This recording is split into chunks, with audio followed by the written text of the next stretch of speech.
This video brought to you by Mike's Barbecue on Route 32 in Goldsboro. Come on down, we got some great food. That's Mike's Barbecue. Is there anything wrong with being called a redneck? Every state has them, especially parts of North Carolina. You just might find that lots of people in North Carolina are at least a quarter redneck. Just look at Randolph County. The goal today is to show where the most redneck cities are in the big old state of North Carolina. How do we do it? We measure the things most Carolina rednecks love. You know, shooting, hunting, fishing, chewing tobacco, even Walmarts. This website's based in Durham, so of all the states in this redneck video series we've done, we've got a pretty good handle on where the necks in North Carolina live and where they don't. Let's get started.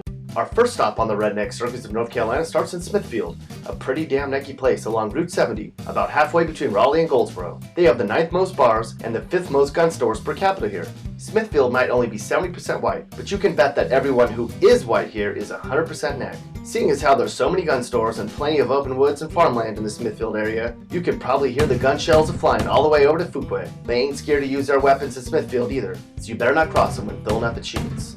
You know there's lots of rednecks in Monroe, located along Route 70 about 3 beers south of Charlotte. Monroe ranks 8th for guns, 7th for fishing and bait shops, and has been the center point for the KKK since the 1950s. That's right, Monroe is well known for its outright segregation, and was the center of activities in the 50s and 60s related to the Civil Rights Movement. Apparently, many members of the KKK still live here. If that's not redneck, we don't know what is. Plus, you know things are redneck here when a story about Kmart closing in Monroe drew about 50 comments.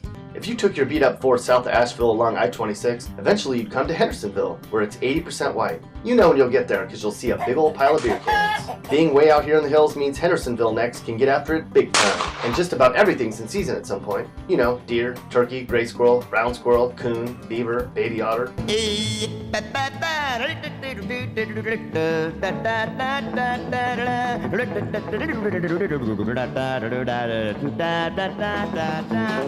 Seems like there's rednecks in every nook and cranny in North Carolina. In fact, outside of the Triangle region and parts of the Outer Banks, North Carolina is pretty much all redneck when you think about it. And we can't leave this redneck roundup without mentioning at least one city in Lincoln County. Today we stop off in Lincolnton. Lincolnton's one stop for the Lucas Oil tractor pull, where sometimes tractors catched fire, according to the locals. Plus, Lincolnton's 5th in tobacco shops and 10th in the state for trailer parks per capita. In addition, the high school graduation rate's only 75%. But that's okay, Lincolnton rednecks. You knew that Monday mornings were better spent out getting stuck in the mud, not in some math class. God bless North Carolina. Our next stop is in Jacksonville, a really redneck city near the coast. You can call these guys saltwater rednecks or military rednecks or even rednecks with paychecks. But anyway you look at it, they got plenty here. Jacksonville ranks 1st in the state for fishing and bait shops, and is 1st in the state for gun stores. I mean, how many gun stores does one town need anyways? Plus, Jacksonville sits smack dab right in the middle of the New River, which means rednecks here can spend all day long, plucking out bluegill, catching a buzz, listening to East Carolina football on the radio. If you took Route 501 towards the South Carolina state line, eventually you come to Aberdeen, which ranks really high in North Carolina for bars and trailer parks. Down here in the sticks of Moore County, folks are pretty much free to do whatever it is they want. Shit, if there were gators down here, they'd probably shoot those too. Aberdeen necks wear camo to church, so you know they'll wear camo to Waffle House. Other Aberdeen musts, a red solo cup for spit and chew, a mullet, an old hunting cap, and a fishing pole. This is Mike at Mike's Barbecue again. Did I mention that we got gator? We got some good gator. Come down and try our gator, or we will throw in some hush puppies. That's Mike's Barbecue on Route 32 in Goldsboro. If you like your women just a little on the trashy side, then you should visit Lumberton, pretty much the last city you come to before you're in South Carolina. Down here it's hot, there's lots of farmland, and necks every damn where. Only 2 in 3 folks in Lumberton finished high school, and as we know, rednecks just hate school. They have 2 Walmarts too, so when one Walmart's out of cheap aid, Lumberton necks can just go to the other one. But throw that all out the door. How many damn dollar stores does one town need anyways? That's redneck heaven if you ask us. That means there's simply no excuse for a Lumberton redneck to show up to a Laurinburg barbecue empty-handed. Fayetteville, North Carolina is one of the most redneck towns in the state for sure when you look at the data. And since it's the largest city to make this list, Fayetteville can make a case they have the most rednecks, period. Being so close to Fort Bragg means all the young Army rednecks in the area have a place to get after it too. Fayetteville ranks in the top 10 for places to get guns and in dollar stores, and it's 3rd in the state for a number of trailer parks and mobile home parks too. Shit, in some areas, the outskirts of Fayetteville is trailer park heaven. And is there anything more American than a liquored up Carolina trailer park redneck getting after it on a NASCAR Sunday? The answer is no. No, there's not.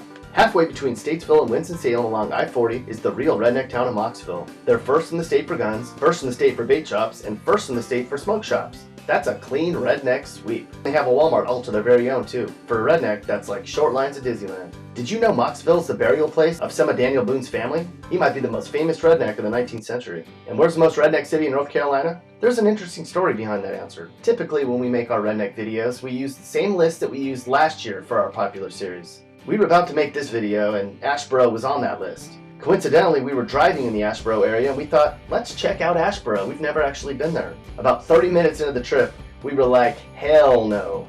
Asheboro is not only the most redneck place in North Carolina, this might be the most redneck place in the country.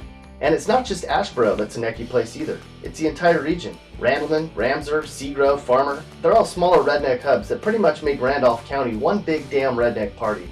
Asheboro has $20 stores, a Walmart, 3 Waffle Houses, a Huddle House, a truck stop, and a damn river runs through it. Seriously, outside of downtown Asheboro, on every corner, there's a pawn shop, or a check cashing center, or a dollar store, or a place to buy and sell guns. The only reason Asheboro is not the most redneck city in the entire country is its lack of dive bars. Oh, there's dive bars in the area though. Find a dive bar 10 minutes outside of Asheboro and expect to see Confederate flags, beer-stained pool tables, dartboards, and at least one of those illegal touchscreen gambling machines. And when you drive around some of the back roads in Randolph County, it's almost as if every house is either a trailer or a farmhouse. If you live in Asheboro, or near Asheboro, you live in redneck heaven. Consider yourself blessed. Welcome.